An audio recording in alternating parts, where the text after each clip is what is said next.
Hello students, नमस्कार।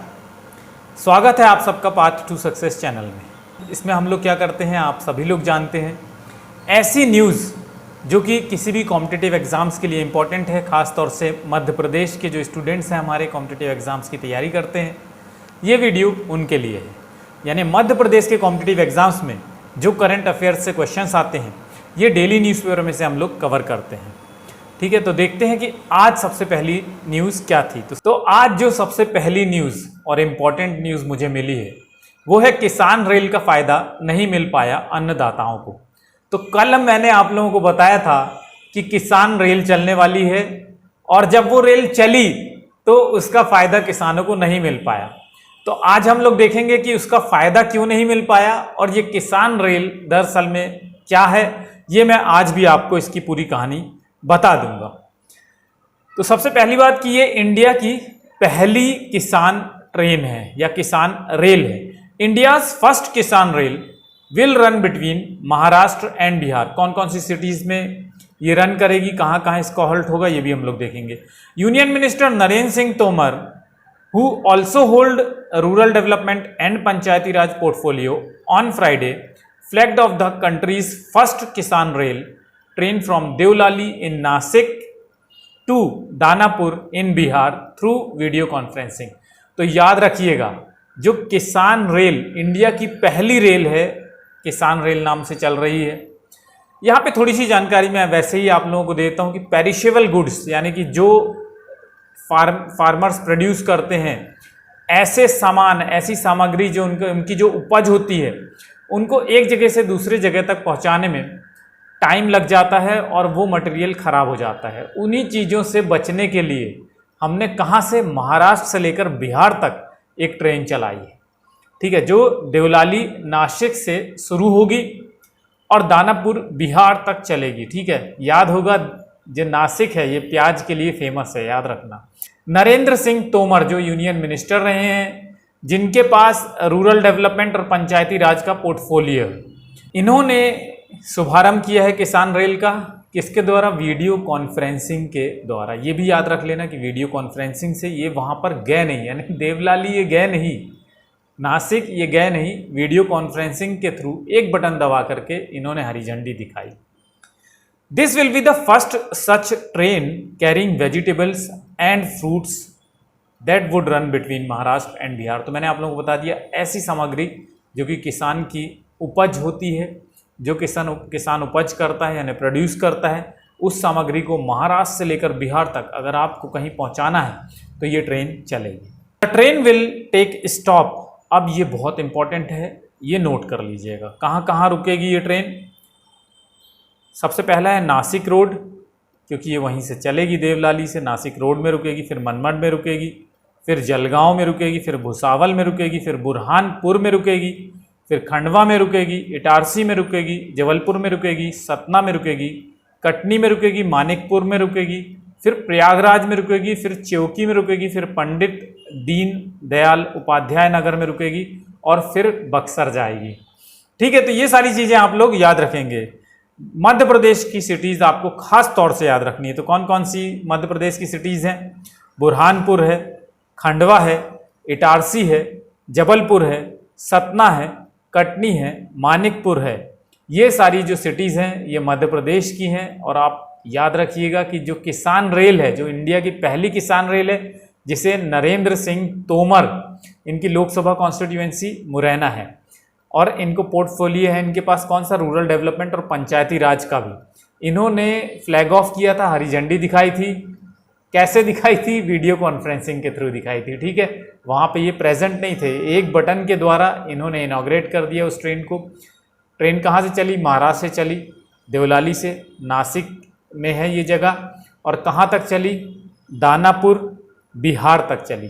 ठीक है, इस ट्रेन, ये जो पहले दिन जो ये ट्रेन चली, तो इसको इतना ज़्यादा अप्रिसिएशन नहीं मिल पाया, इतने ज़्यादा किसान इसमें अपना प्रोड्यूस नहीं बेच पाए, ये ट्रेन खाली गई। क्यों खाली गई? इसका कारण बहुत बड़ा ये था कि प्रचार प्रसार इसका नहीं हो पाया। प्रचार प्रसार नहीं होने के कारण ये ट्रेन खाली गई। तो इसको ये फेलियर मान रहे हैं। रेलवे अब कह रहा है कि इसका जोर शोर से प्रचार प्रसार किया जाएगा और हफ्ते में अभी ये एक दिन चलेगी, फिर इसके बाद इसका जो रूटीन है यानी मांग को देखते हुए इसकी जो फ्रीक्वेंसी है वो बढ़ाई जाएगी। यहाँ पर यह भी ध्यान रखने वाली बात है कि पीयूष गोयल जो है वो रेल मंत्री हैं और दोनों ने मिल करके बटन दबाया था, लेकिन न्यूज़पेपर में जो वेटेज दिया गया है वो नरेंद्र सिंह तोमर को दिया गया है।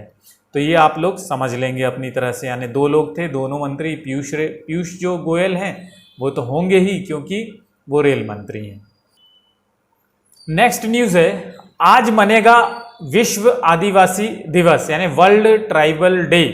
तो विश्व आदि दिवस कब सेलिब्रेट किया जाता है, ये डेट याद रखेंगे क्योंकि मध्य प्रदेश जो है डेट से बहुत प्यार करता है। तो 9 अगस्त को विश्व आदिवासी दिवस मनाया जाता है। इसके बारे में भी हम लोग थोड़ी जानकारी ले लेते हैं क्योंकि इम्पॉर्टेंट है विश्व आदिवासी दिवस। क्यों इम्पॉर्टेंट है ये भी मैं आप लोगों को बताऊंगा। वर्ल्ड ट्राइबल डे देख लेते हैं सबसे पहले कि क्यों मनाया जाता है। Every year United Nation and other world organisation celebrate World Tribal Day और International Day of world indigenous People. तो वर्ल्ड ट्राइबल डे को International Day of world indigenous People भी कहा जाता है। The day promotes and protects right of world indigenous people. The day marks first meet of UN working group on indigenous population in Geneva 1982। ठीक है, तो बहुत सारी चीज़ें हैं जो आप लोगों को याद रखनी है। किस लिए ये डे बनाया गया, ताकि ये प्रमोट कर सकें, प्रोटेक्ट कर सकें right of world indigenous people. World indigenous people मतलब वहाँ के जो आदिवासी लोग होते हैं उनके बारे में। ठीक है, उनके हित को प्रोटेक्ट करना और उनके हित को प्रमोट करना, ये इसका एम था।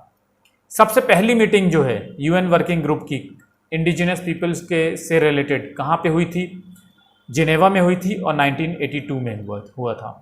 This year the day is being observe under the following theme. इस साल का थीम क्या है, थीम भी बहुत इंपॉर्टेंट होता है। वर्ल्ड ट्राइबल डे के इस साल का थीम था कोविड-19 एंड इंडिजिनियस पीपल रिसाइलेंस। ठीक है, तो कोविड-19 एंड इंडिजिनियस पीपल रिसाइलियंस जो था ये इस बार का थीम था। अब ये इस बार इतना इम्पोर्टेंट क्यों है, मुझे लगता है कि मध्य प्रदेश के किसी भी एग्ज़ाम के लिए ये इम्पॉर्टेंट है। इसलिए इम्पॉर्टेंट है क्योंकि जबलपुर में अमित शाह जब स्पीच देने के लिए आए थे चुनावी सभा में, उन्होंने रघुनाथ शाह का उल्लेख किया था अपने स्पीच में। शंकर शाह और रघुनाथ शाह ये दोनों 1857 की लड़ाई में अंग्रेज़ों के हाथ से शहीद हुए थे। तो जो न्यूज़ है जो इनके बारे में थोड़ी सी आर्टिकल है वो मैं पढ़ देता हूँ। शंकर शाह गोंडवाना के राजा थे जिन्हें अंग्रेज़ों ने अपने पुत्र सहित 18 सितंबर 1857 को विप्लव भड़काने के अपराध में तोप के मुंह से बांधकर उड़ा दिया था। ये दोनों गोंड समाज से हैं। उनके पुत्र का नाम कुंवर रघुनाथ शाह था। तो याद रखेंगे शंकर शाह जो थे इन्होंने 1857 में रिवोल्ट किया था और अंग्रेज़ों ने, उस समय जो अंग्रेज़ थे यहाँ के वो थे लेफ्टिनेंट जनरल क्लार्क।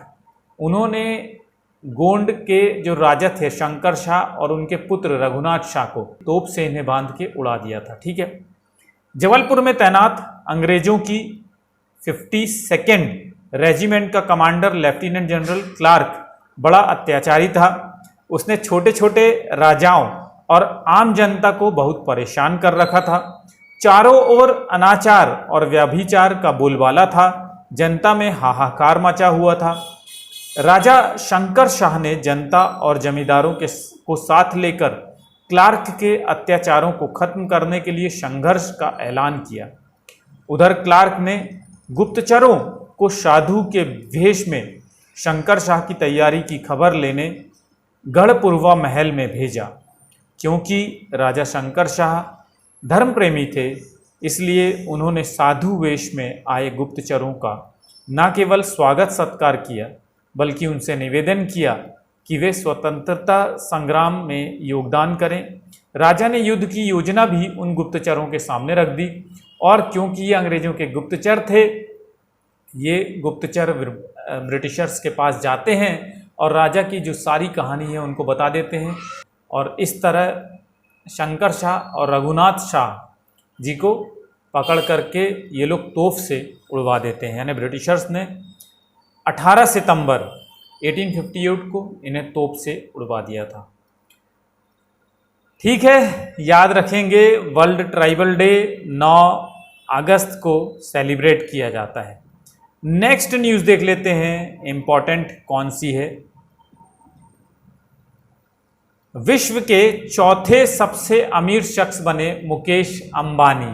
ठीक है, तो याद रखेंगे रिलायंस इंडस्ट्रीज के मालिक मुकेश अंबानी फ्रांस के बर्नार्ड आर्नल्ड की जगह दुनिया के चौथे सबसे अमीर शख्स बन गए हैं। याद रखेंगे चौथे नंबर पे पहले कौन था? फ्रांस के बर्नार्ड आर्नोल्ड जो थे, ये पहले चौथे नंबर पे थे। अब मुकेश अंबानी जो हमारे भारत के हैं, ये इन्होंने जगह ले ली है।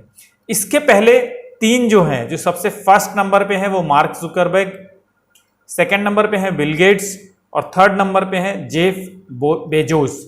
फोर्थ नंबर पे मैं आप लोगों को बता चुका हूँ मुकेश अंबानी। तो ये भी आप याद रखेंगे कि अब फोर्थ नंबर पे वर्ल्ड रिचेस्ट में मुकेश अंबानी जी आ चुके हैं। इन्होंने रिप्लेस किया है बर्नार्ड आर्नोल्ड को, ये भी याद रखना। नेक्स्ट न्यूज़ है, कोरोना काल में 1.6 लाख करोड़ का विदेशी निवेश मिला, अमिताभ कांत ने कहा है। अमिताभ कांत कौन है? नीति आयोग के सीईओ हैं। ये भी आप लोगों को याद रखना है। ठीक है, नीति आयोग के सीईओ कौन है?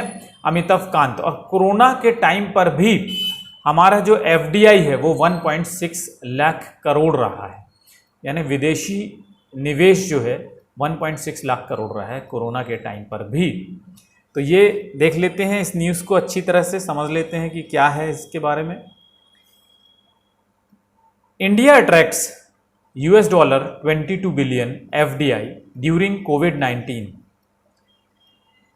तो 1.6 लाख करोड़ में और $, में अगर पूछता है तो 22 billion during covid pandemic. India's FDI regime is the most liberal in the world. ऐसा कौन कहते हैं? ऐसा कहते हैं अमिताभ कांत, जो कि नीति आयोग के सीईओ हैं।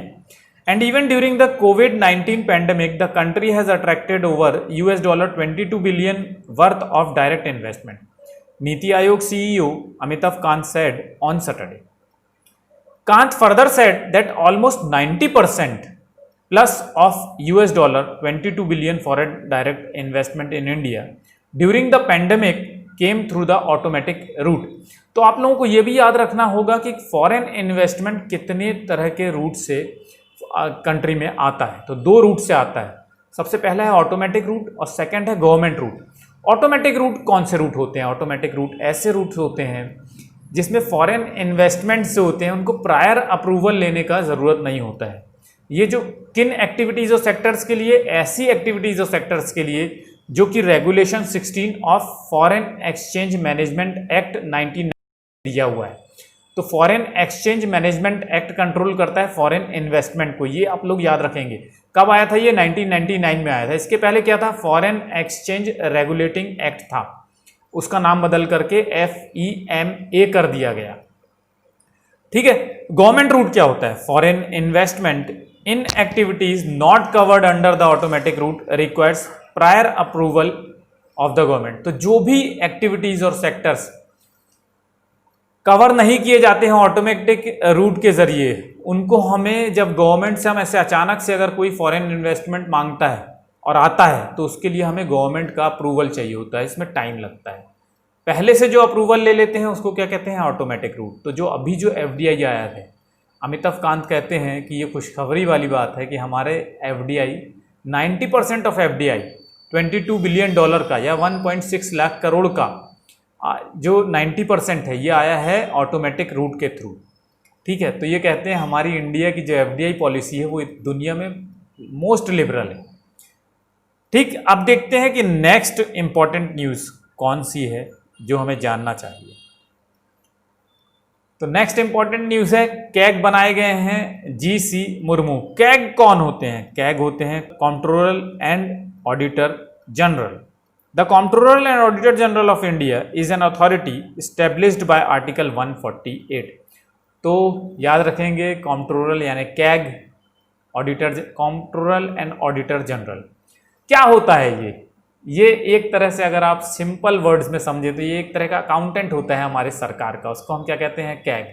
कॉन्स्टिट्यूशन में कहाँ पे उल्लेख है इसका या डिस्क्राइब किया गया है या मेंशन किया गया है? 148 जो आर्टिकल है उसमें इनका उल्लेख किया गया है, यानी कि इंडिया में कैग होगा ऐसा लिखा है 148 article of the constitution of India में।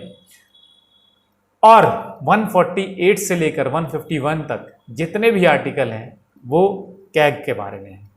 विच CAG audits all receipts and expenditure of the government of India and the state governments including those of bodies and authorities substantially financed by the government।